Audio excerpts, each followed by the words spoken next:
Howdy, y'all. This is Proverbs 29 in the NKJV for May 29th, 2023. He who is often rebuked and hardens his neck will suddenly be destroyed, and that without remedy.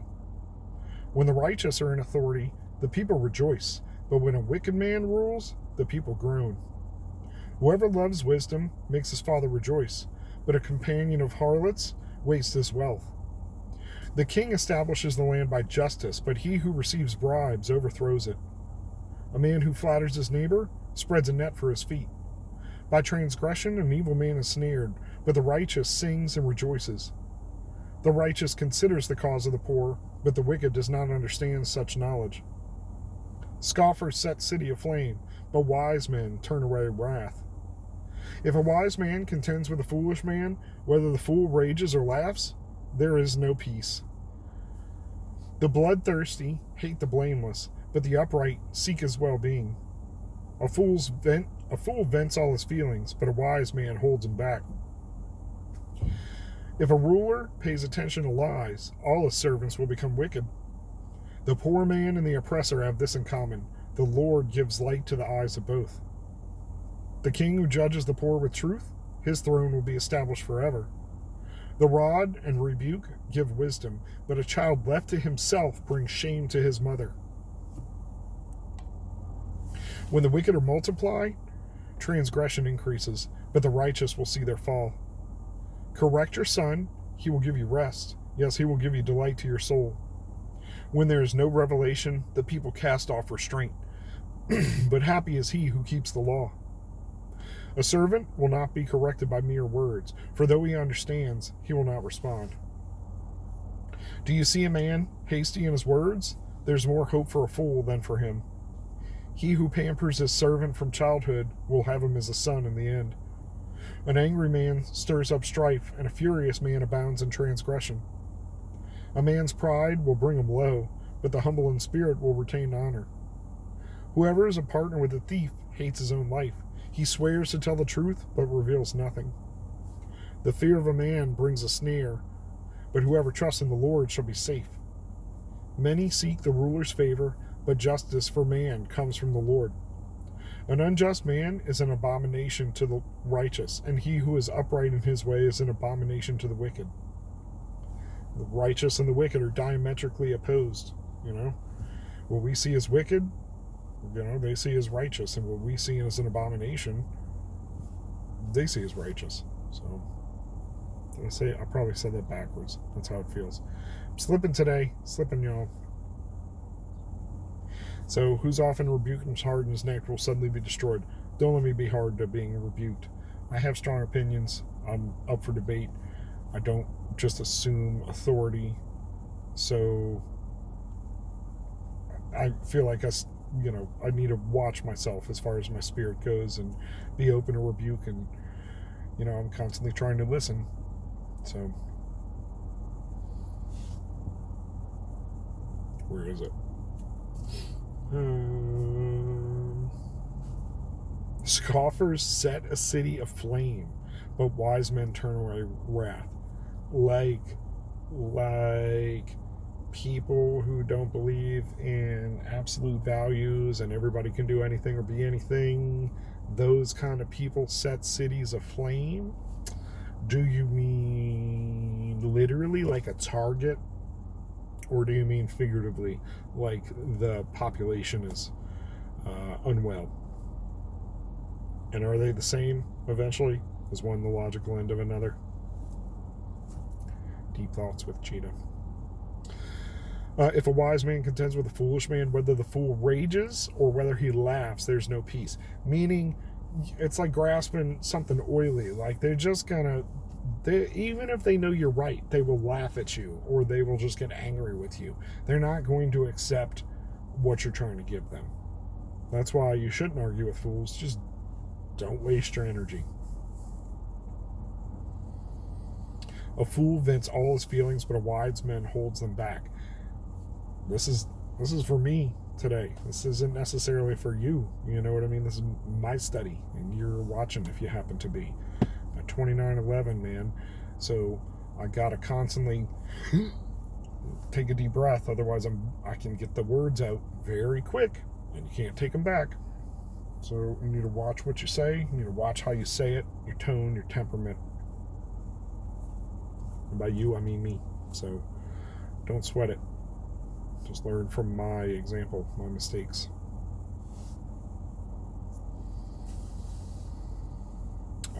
The rod and rebuke give wisdom, but a child left to himself brings shame to his mother. Yeah, word.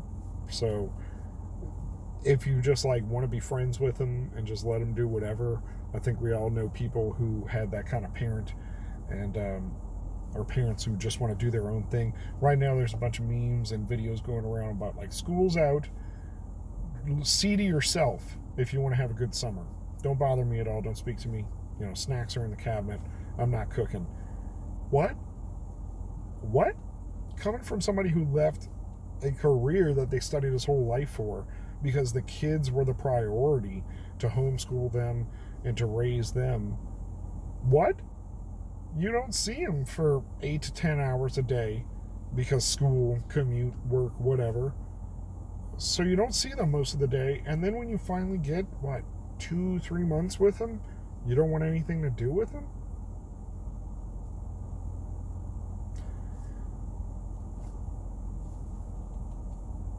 Whatever, man. I'm just saying, look at it. A child left to himself brings shame to his mother. And what do we see? Oh, my kid was so good, they would have never done this. Oh, but they did do it. Oh, no. And, whatever. I don't want to go on a diatribe about this. I'm just saying, we've now got 2 different verses in the same chapter that it's like symptoms of our society in a lot of cities, right? Transgression increases when the wicked are multiplied.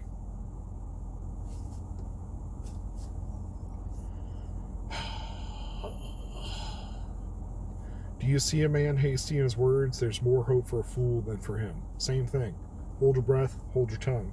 But also, I hesitate to speak on here or to even attempt to relay information, let alone come across as a teacher, because I will have to answer for the people I teach and the things I say. So not only will I be accountable for every idle word, I will be accountable for the people that watch this and what they come away with. Not that they aren't accountable for their own actions, but if they heard it from me. So something I worry about. Hey, speaking of which, a man's pride will bring him low, but the humble in spirit will retain honor. I pointed at this one, I think I pointed at it, because it says pride will bring you low, okay, right? But it doesn't say the humble in spirit will be brought high. It just says that they will retain their honor. So whether they're low or high, poor and destitute, or successful and wealthy, they've retained their honor, which is, in other chapters, we're told to seek that above riches, right, and wealth. So stay humble in spirit, do your work. I want to say know your role kind of thing, but roles are flexible, and the Lord can call us in different directions at different times in our life. And that depends on how well we do with each of the things that we're called to steward in that time. With the mistakes I've made over the last, say, decade, easily, right? Where would I be if I had wisely and righteously stewarded those things? Not to say I didn't have my moments, not to say some I didn't, but I've had to learn lessons. So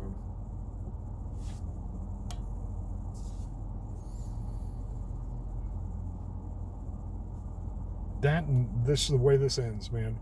An unjust man is an abomination to the righteous. I hate that guy. He's telling me the right things, and I don't like it. And he who's upright in the way is an abomination to the wicked. I got that backwards. That was that part. This part is like, yeah, whatever. I think I got it backwards twice. I'm going to call the workday off. I literally got chased off of a porch for a delivery. Cursed at, screamed at, told to leave the order. I didn't know if it was going to blows or if they were going to draw a gun on me. This is for someone who called me to their house for a delivery. And I stood out there for easily 7 minutes knocking on the door. I called them. I text them, not because I couldn't just leave the delivery. Well, it was because I couldn't just leave the delivery. I have to scan the back of an ID. I gotta scan it. It's got beer and stuff like that in it. I have to scan your ID. You knew this when you ordered it. Now you have a person knocking on your door multiple times, calling you, texting you, and you ignore. So what do? The last thing I want to do, knock hard, or as they call it in the neighborhood I was in, cop knocking, right? Which, I mean, I call that, and I'm not in the neighborhood, I'm in the country. But I avoid beating on the door or rapping real loudly at pretty much all cost. So when I did that, the person yelled through the window, who the whatever is that? And I'm like, it's GoPuff.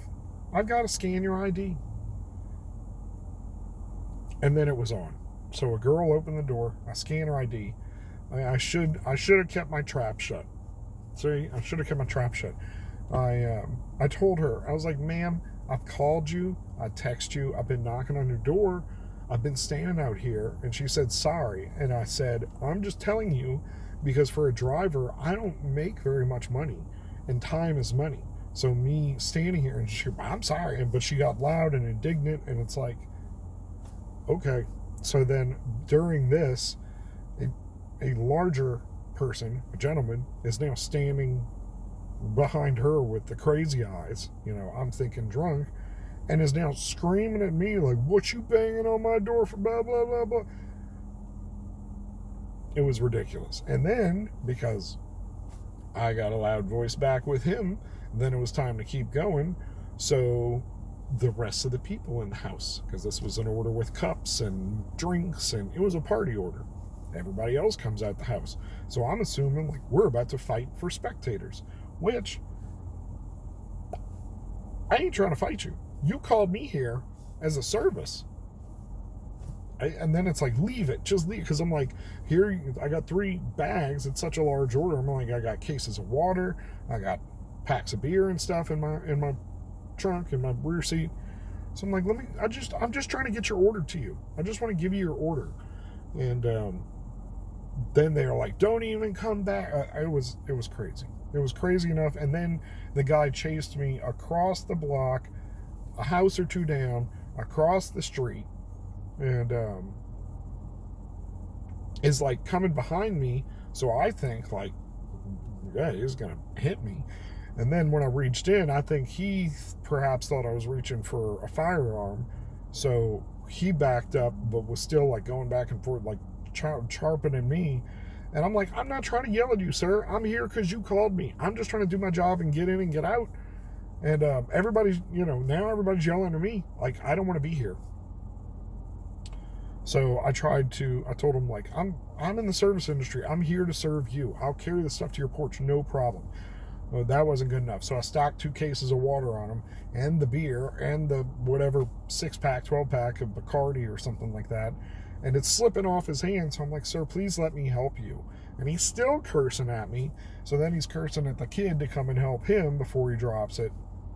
Whatever. So I've had experience with this kind of stuff before, and guaranteed half the time, I shouldn't say guaranteed, most of the time this happens, they're going to get me. So they take the tip away, if there is one, and which I shout out to those people. They had left me a decent tip. They'll probably call and have it taken away. And usually that's also like, oh, and he stole my order. I never even got it. So then I get a letter saying like, shame on you. So I called customer support on my way to the next one, and then was almost late to my next job after I signed out of this service to go to the next one, because I was just so mad and it took so long to get customer support on the safety line on the phone. When they finally picked up 12 minutes later, I was like, y'all realize I would be like, my phone would be with that person. They would have beat the heck out of me and taken my phone. But